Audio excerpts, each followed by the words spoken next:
नमस्कार दोस्तों, मेंटोर जी के प्लेटफॉर्म पर मैं आनंद बैसला आपका फिर से एक बार स्वागत करता हूं। जैसे कि आपको पता है, हमने प्रैक्टिस सेट की एक सीरीज स्टार्ट किया है एसएससी जीडी के लिए, जिसमें प्रीवियस ईयर के क्वेश्चन हम करा रहे हैं, जिसका सेट नंबर आज तीसरा है। 2 सेट हमने इससे पहले ऑलरेडी कर लिए हैं 20-20 क्वेश्चन के, और ये वाला सेट जो है तीसरा सेट है। इसमें भी 20 क्वेश्चन हम लेकर आपके लिए आए हैं। तो स्टार्ट करते हैं क्वेश्चन नंबर 1 से। 18 आदमी एक काम को 13 दिनों में पूरा कर सकते हैं, तो 54 आदमी उसी काम को कितने दिनों में पूरा करेंगे। देखो, जो हमारा वर्क होता है ना, जो हमारा काम होता है वर्क, वो होता है इफिशियंसी। इफिशियंसी हमारी कार्य क्षमता इंटू टाइम। भाई, कितनी तुम्हारी कार्य क्षमता है और कितने दिन तक तुमने काम करा, तो तभी तो पता चलेगा तुमने कितना काम करा। मान के चलो तुम एक दिन में सिर्फ 4 काम करते हो। भाई, एक दिन में 4 काम करते हो, 4 दिन तक तुमने काम करा। अगर एक दिन में 4 काम करते हो, 4 दिन तक काम करा, तो काम कितना होगा? 16। यानी टोटल वर्क क्या होता है हमारा? टोटल वर्क होता है इफिशियंसी इंटू टाइम। तो मान के चलो एक आदमी एक दिन में एक काम कर रहा है, तो 18 आदमी एक दिन में कितना काम करेंगे? 18। और 13 दिनों में पूरा करते हैं, और 13 दिन से मल्टीप्लाई करते हैं, ये आगा हमारा टोटल वर्क। टोटल वर्क इतना है। और अगर हमें निकालना है टाइम, तो टोटल वर्क अपॉन जो तुम्हारी स्पीड है ना, इफिशियंसी जो है। भाई, तुमने कितने दिन तक काम करा? भाई, तुमने टोटल वर्क, अगर रोज 4 काम कर रहे हो, टोटल वर्क 16 है, तो कितने दिन तक काम करा? 4 दिन तक। ऐसी तो है टोटल वर्क। और एक आदमी एक काम कर रहा है, तो 54 आदमी कितने दिन में करेंगे? 54 काम एक दिन में करेंगे। टोटल वर्क कितना, तो कितने दिन लगेगा? 18 या 54, 13/3 दिन इस पूरे काम करने में उन्हें लगेंगे भैया 54 आदमियों को। क्वेश्चन नंबर 1 हमारा खत्म हुआ। दूसरा, ए और बी अकेले अकेले तौर पर एक काम का क्रमांक 20 दिन 60 दिन में पूरा कर सकते हैं। उन्होंने एक साथ काम शुरू किया, लेकिन ए ने कुछ दिन बाद काम छोड़ दिया। कुछ दिन बाद काम छोड़ दिया ए ने। शेष काम, शेष काम जो है बी 12 दिन में पूरा करता है जी। बी शेष काम 12 दिनों में पूरा करता है। चलो भाई, ए एक दिन में कितना, ए का टोटल 60 दिन में करता है। उस ए कितने दिनों में करता है भाई? ए किसी काम को, पूरे काम को 20 दिन में करता है, और बी उसी काम को 60 दिन में करता है। काम हम ऐसा मान लेंगे, जो ए से भी कट जाए और बी से भी। काम मानना हमने 60, टोटल काम मान का चलो 60 है। अगर ए किसी काम को 20 दिन में कर रहा है, 60 काम को 20 दिन में कर रहा है, तो एक दिन में कितना काम करेगा? 20 या 60, यू करेगा एक दिन में एक काम। इन्होंने एक साथ काम शुरू करा, ए प्लस बी ने एक साथ काम शुरू करा। यहाँ आके मान के चलो ए प्लस बी यहाँ के, यहाँ तक इन्होंने काम करा। यहाँ से आगे आगे काम किसने करा? बी ने करा। अगर यहाँ से आगे बी ने काम करा और उसे कितने दिन लगे? 12 दिनों। शेष काम 12 दिनों में पूरा किया। यहाँ से आगे जो काम बचा, शेष काम, उसे बी ने 12 दिन में करा। बी एक दिन में कितना काम कर रहा है भाई? एक। तो 12 दिन में कितना काम करेगा? 12। अगर 12 काम टोटल बी ने करा कितने दिनों में? 12 दिनों में, लास्ट के 12 दिनों में। तो यहाँ से आगे जो भी बचा हुआ काम है, पहला काम जो हुआ है, वो किसने करा है? ए प्लस बी ने। अगर ए प्लस बी ने काम करा है, तो यहाँ से आगे तो 12 काम हुआ। इससे पीछे जो काम हुआ, यानी 60 में से पीछे जो काम हुआ 48 काम हुआ। 48 काम हुआ। यहाँ से आगे आगे बी ने करा, लेकिन यहाँ से पीछे भी तो ए और बी दोनों कर रहे हैं। 48 काम ए प्लस बी दोनों करेंगे, जिसमें से ए 3 काम करेगा और बी 1 काम करेगा, तो कुल मिलाकर 4 काम होगा। 12 चौक 48, यानी 48 काम 4 की स्पीड से रोज करेंगे, तो 12 दिन लगेंगे। यानी 12 दिन तक तो हमारा ए और बी एक साथ काम करेंगे। उसके बाद अगले 12 दिनों में सिर्फ अकेला बी शेष काम करेगा। अगले पा जाओ। पी क्यू आर 9, 10, 11 के अनुपात में है। पी की वैल्यू 9 है, क्यू की वैल्यू 10 है, और आर की वैल्यू 11 है। तो हमसे पूछा पी प्लस क्यू। पी की वैल्यू 9, क्यू की वैल्यू 10। क्यू की वैल्यू 10, आर की वैल्यू 11। आर की वैल्यू 11 और पी की वैल्यू 9। जोड़ दो इन्हें। 10 और 9 19, रेसो 20 और 10 21, रेसो 20। 19 21 20, 19 21 20। ऑप्शन नंबर सी हमारा क्या है? करेक्ट आंसर है। इसको आसानी क्वेश्चन है, बिल्कुल वैल्यू रखनी है सिर्फ। यदि ब्याज वार्षिक रूप से संयोजित रहा हो 30% वार्षिक चक्रवृद्धि ब्याज की दर से, कितनी धनराशि 2 वर्षों में 9,464 हो जाएगी? प्रिंसिपल लिया, कितना लिया पता नहीं, लेकिन इतना पता चलेगा ब्याज के साथ मिलने के बाद 9,664 रुपये हो गए। 9,464, 9,464 रुपये होगा हमारा। दर कितनी है हमारी, जो रेट है हमारा कितना भाई, 30%। रेट हमारा 30% है। 30% की फ्रैक्शन बनेगी तो 30/100 यानी 3/10। तुम कहोगे भैया का प्रिंसिपल 10 है तो 3 का उस पर ब्याज है, अमाउंट हो जाएगा 13। 10 से राशि होगी 13, यानी 100 से जो हमारी राशि हो जाएगी वो हो जाएगी 169। प्रिंसिपल अगर 100 है तो राशि मिश्र धन हमारा यानी अमाउंट हमारा कितना है, 169 है। 169 की वैल्यू हमें दे रखी है। 169 की वैल्यू हमें जो दे रखी है 9,464, 9,464। और हमसे क्या पूछा, मूलधन। मूलधन हमारा 100 है, 100 से मल्टीप्लाई कर दो। ये वाला तो आंसर होने का ना है, क्योंकि लास्ट में एक जीरो जीरो आएंगे, 2। 13 से 13 बार ही कटेगा। 13×7 = 91, हासिल लगा कितना, 3। 13×2 = 26, 10, 13 × 8 = 104। 13×2 = 26, 13 13 चौका 52, 13×5 = 65, 13×6 = 78, 13×5 = 65, कितने बचे, 7, 13×6 = 78, 5600 रुपये हो जाएगा। ऑप्शन नंबर हमारा ए करेक्ट आंसर है।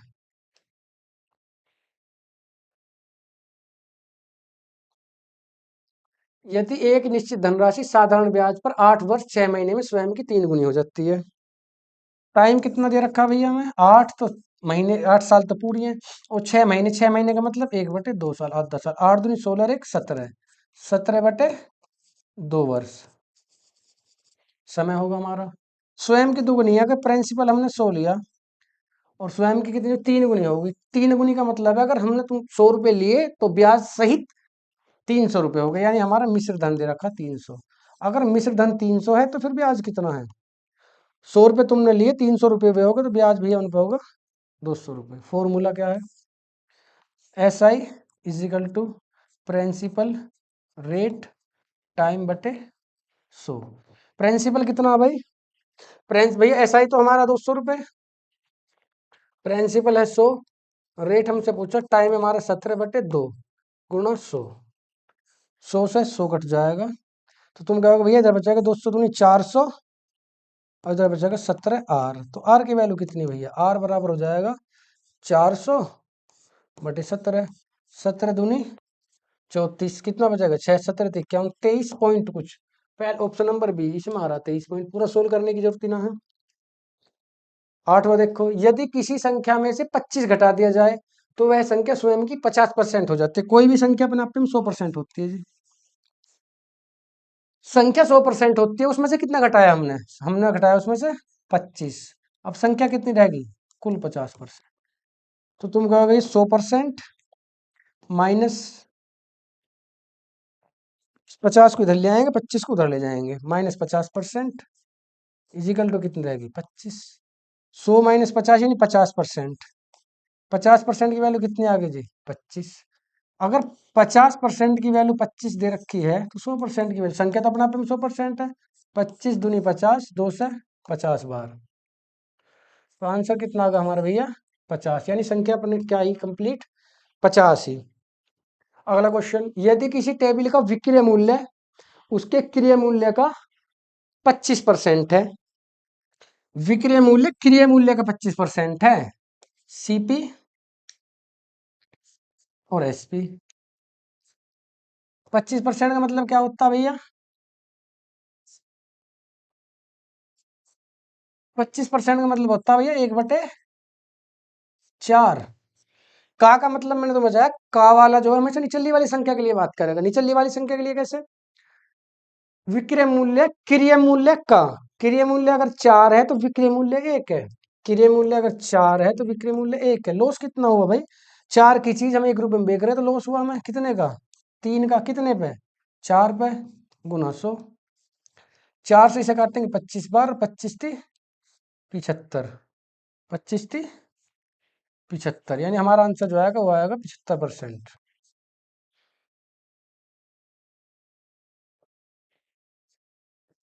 75% क्या हमें उस पर लॉस, ऑप्शन नंबर बी हमारा करेक्ट आंसर है। 4 संख्याओं का औसत 52, प्रथम 2 संख्याओं का औसत अन्य 2 संख्याओं के औसत से 3 गुना है। ये पहली 2 संख्या है, ये अंतिम की 2 संख्या है। पहली का औसत 3x, तो दूसरी का औसत, दूसरी दोनों का x। 52 औसत है चार संख्याओं का। अगर चार संख्याओं का औसत 52 है तो उनका सम कितना है? 52 गुना 4, 4 दूनी 8, 4 पंजे 20, 208। सम है उनका 208। और सम है कितना? 4x। 4x की वैल्यू कितनी है? 208। तो x की वैल्यू कितनी है? 4 पंजे 20, 4 दूनी 8, 52। यानी x की वैल्यू 52। तो संख्या 3x की वैल्यू, शुरू की दो संख्या तो पूछी हैं। अगर x की वैल्यू कितनी है? 52, तो 3x की वैल्यू कितनी हो जाए? 3 गुना 52, 3 दूनी 6, 3 पंजे 15। संख्या हमारी हो जाएंगी, संख्याओं का योग हो जाएगा 156। एक कुर्सी का अंकित मूल्य 5000 है। 10% और x% की क्रमागत दो छूट देने के बाद कुर्सी कितने में बेच दी? 3150। उस पर हमने लिख दिया एमपी। पहले कितना? 5000 रुपये। एक दुकानदार ने एमपी लिखा 5000 रुपये, और उस पर एक छूट दी हमें। कितने की दी पहले छूट? 10% की। उसके बाद फिर एक छूट और दी, जिससे उसकी जो कॉस्ट प्राइस है कितना रहेगा वो, मतलब इसका जो सेलिंग प्राइस है वो कितना रहेगा? 3150। तुम कहोगे भैया पहले 5000 रुपये, हाँ 10% की छूट दी, यानी 5000 में से 10% तो उसने निकाल ही दिया। फिर कितना परसेंट पे बेच दी कुर्सी भैया? 90% पे बेच दी। 90% पे बेच दी तो 5000 का 90% ले लो। 5000 का 90% जो लोगे तो 4500 रुपया आएगा। उसने कहा भैया 4500 रुपये में ले जाओ। फिर कहा नहीं भाई, थोड़ा और डिस्काउंट दो, थोड़ा और डिस्काउंट दो। अगर थोड़ा और डिस्काउंट दे, उसने कहा एक डिस्काउंट और ले जाओ, 3150 रुपये में ले जाओ। तुम अपने हिसाब से लगा लो फिर इसका कितना डिस्काउंट बैठेगा। चलो ठीक है, तुमने कहा जी 4500 रुपये की चीज तुमने मुझे 3150 रुपये में दी। जीरो जीरो, 10 में से 5 गए 5, यहाँ बचा 4 में से 3 एक गया 3, और 4 में से एक 3 गया 1, 1350। 1350 रुपये की और छूट ले लो जी। किस पे? 4500 पे। कितना परसेंट बैठेगा? 45 तिया 105, और 45 तिया 135। 30% की छूट है दूसरी। 30% की छूट दे दीजिए दूसरी पे।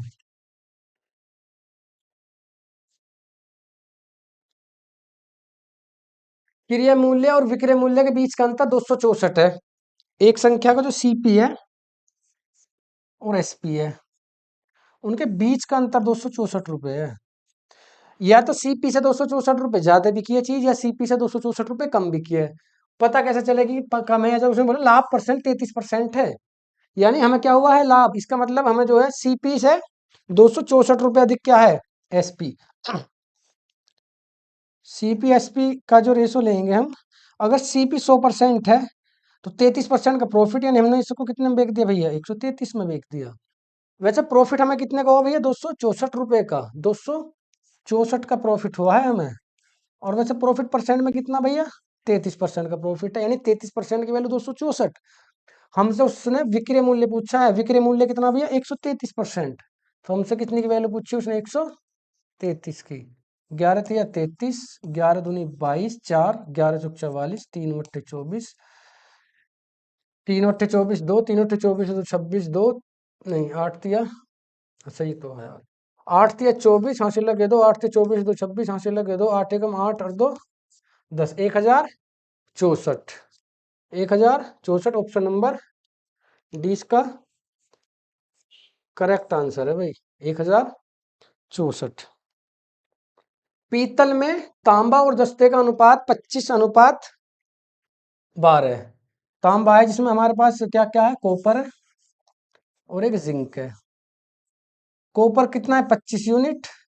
जिंक कितना है? 12 यूनिट। टोटल जो है 370 केजी का हमारे पास क्या है? पीतल। 370 का। वैसे हमारे पास है कितना? 37 यूनिट। 37 यूनिट की वैल्यू 370, तो 1 यूनिट की वैल्यू 10। किसकी वैल्यू पूछी तुमसे? तांबा कॉपर, यानी 10 की मल्टीप्लाई इसमें कर दो, 250 kilogram. 250 KG. Option number B हमारा क्या है? सही आंसर है। दो संख्या 11 और 13 के अनुपात में यदि उनका महत्व समापवर्तक 7 है। दो संख्या है, पहली संख्या और दूसरी संख्या। पहली संख्या 11 और दूसरी संख्या 13। पहली संख्या 11 है और दूसरी संख्या 13 है। उनका महत्व समापवर्तक कितना भाई? 7 है। अगर मैं इन दोनों का महत्व समापवर्तक निकालूं तो कितना आएगा? 1 आएगा। एक यूनिट की वैल्यू कितनी है 7। अगर एक यूनिट की वैल्यू 7 है तो संख्या कितनी हो जाए 11 में मल्टीप्लाई करो 7 की 77, 13 में मल्टीप्लाई करो 7 की 91, संख्या हो जाएगी 77 और 91। ऑप्शन नंबर सी हमारा राइट आंसर है। सवाल नंबर, एक गोले की त्रिज्या 13, एक गोले की त्रिज्या 4.2 सेंटीमीटर है। एक गोले की त्रिज्या 4.2 सेंटीमीटर है। गोले का आयतन कितना है? आयतन गोले का फॉर्मूला होता है आयतन का, आयतन होता है भैया 4/3 पाई आर क्यूब। रखो फॉर्मूला 4/3, पाई की वैल्यू कितनी 22/7, 4.2, 4.2 और 4.2, पॉइंट हटा के नीचे 10, पॉइंट हटा के 10 और पॉइंट हटा के नीचे 10, मल्टीप्लाई कर दी। चलो 7×42, 3×2 = 6, 2×5 = 10, 2 से 21 बार, 2 से 5 बार, 2 से 21 बार, 2 से 5 बार, तो तुम कहोगे 2288 गुना कितना आ जाएगा 21 21 441 और बटे 5 25 5 125, 5 5 25 5 125। तो करो इनकी मल्टीप्लाई, 88 की 441 में अगर हम मल्टीप्लाई करेंगे, चलो यही कर लें 4 4 1 और 88, 8 1 8, 8 चौक 32, 3 8 चौक 32 और 3 35, 8 2 5 3, 8 10 7 और 2 8, 5 और 3 8, 38, 8 से 8, 3,88,000 8, इकाई दस सेकंड हजार 10, 38,808, 38,808, 125 से इसे डिवाइड करेंगे। 125 तिया कितने होते हैं भाई 375, 125 तिया 375। तीन ऑप्शन में है, ये तो ऑप्शन है नहीं। चलो आगे चलते हैं भाई। 8 में से 5 गए 3, 8 में से 7 गया 1, तारले कितना 0, 125 है 31, ये रहा 310। ऑप्शन नंबर 1 है, पूरे करने की जरूरत ही ना, 31 आ गया यानी 310 आएगा। अगर यहाँ 310 या 311 कुछ होता तो फिर पूरा करते, तो 310 हमारा राइट आंसर हो जाएगा इसका। अगला क्वेश्चन, एक मूवी टिकट के मूल्य में 18% की वृद्धि की गई। टिकट के मूल्य में वृद्धि से दर्शकों की संख्या में 25% की कमी हो गई। आई पर क्या प्रभाव पड़ा उसका? आई कम कम हो गई तो उसकी जो है आय पर, आई नहीं है यहाँ पे, आय है उसकी, आय, उसकी आय पर, उसकी आय पर क्या प्रभाव पड़ा भाई? टिकटों की जो संख्या, टिकट का जो किराया उसने बढ़ा दिया 18/100, 18% का मतलब होता है दो नहीं 18, 2 से 50, यानी पहले अगर टिकट 50 रुपए का हो तो टिकट अब होगा 59 रुपए का। टिकट होगा भैया 59 का। टिकट पहले 50 रुपए का, 18% उससे बढ़ाया तो टिकट होगा 59 रुपए का। तो दर्शकों की जो संख्या 25% कम होगी। 25% का मतलब कितना होता है भैया? 25% का मतलब होता है 1/4। 25% का मतलब 1/4। अगर दर्शक पहले 4 आ रहे हैं तो दर्शक आएंगे सिर्फ 3।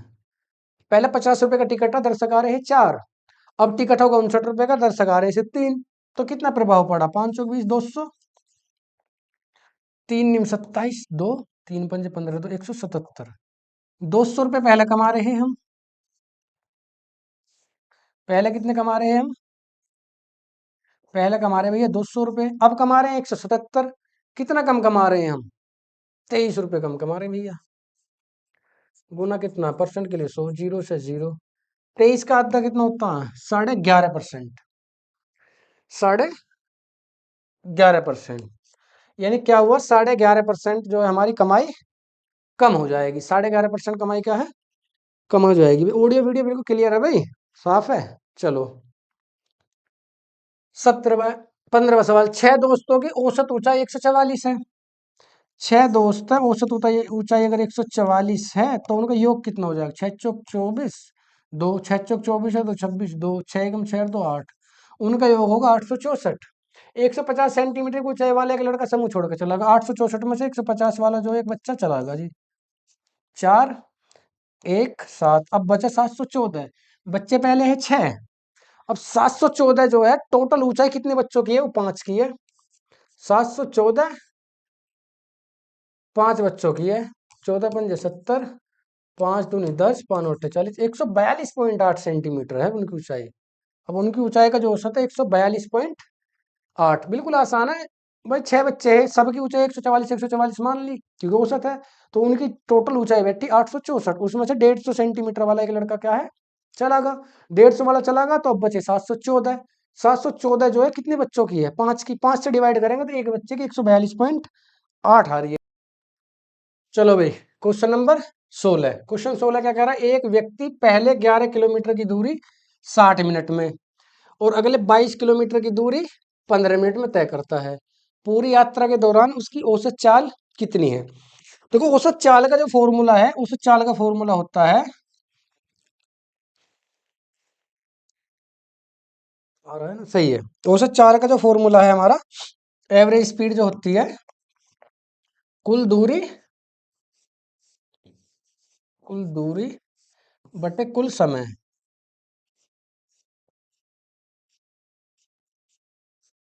कुल दूरी बटे कुल समय, यानी हमने कितनी तो दूरी चली, टोटल दूरी कितनी चली और उसमें टोटल दूरी को चलने में टोटल समय जो लगा, यानी कुल दूरी को कुल समय से अगर हम डिवाइड करेंगे तो क्या निकल के आएगा, हमारा औसत निकल के आ जाएगा, यानी औसत चाल एवरेज स्पीड आ जाएगी।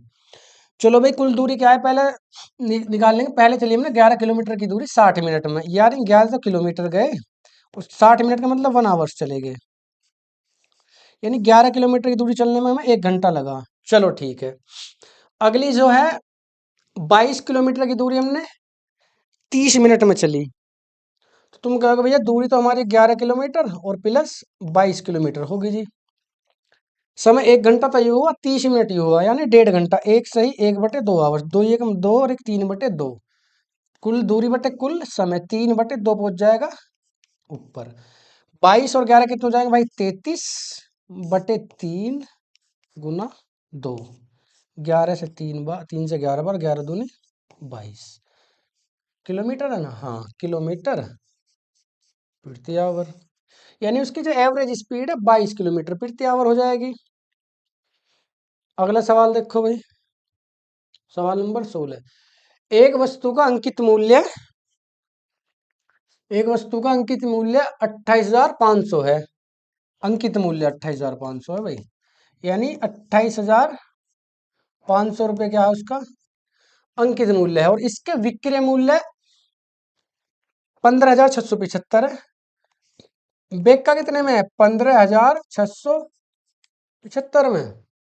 छूट परसेंट में बताओ, 28,500 की चीज 15,675 में बेच की, तो छूट कितने रुपए की थी, पहले हिस्सा लेंगे दाई, 10 में से 5 गए 5, 9 में से 7 गए 2, यहाँ बचा कितना 4, 14 में से 6 गए 8, यहाँ कितना में 7 में से 5 गए 2, 12,875, 12,825। 10 में से 5 गए 5, 9 में से 2, यहाँ कितना बचा 4 ही, 14 में से 6 गए 8, यहाँ बचा कितने 7 में से 5 गए 2 1, 12,825 रुपये की छूट दे दीजिए हमने। 12,825 रुपये की छूट दी, कितने पे, 28,000, 28,000,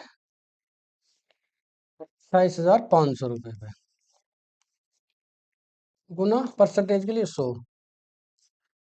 तो 8 और तो 10 और 2 12, 5 और 2 7 और 15, ठीक है। 3 निम 27, 3 पंजे 15, 3 चौक 12, 3 दूनी 6, 3 चौक 12, 3 से कटे 2 एक 3, 8 10 में सही जा, 3 चौक 12, 3 दूनी 6, बचे 2, 3 7 21, 3 पंजे 15, 5 से 19 बार, 5 अट्ठे 40, 2 5 पंजे 25, 5 पंजे 25, 19, 5 अट्ठे 40, 2 5 पंजे 25, 2 5 पंजे 25, 2 19 30 57, 19 चौक 68, 19 पंजे 19 चौक 76, 19 पंजे 95, 19 चौक 76, और कितने बचेंगे, 76 और 9, 19 पंजे 95, यानी 45% की क्या है इस पे डिस्काउंट है। कैलकुलेशन,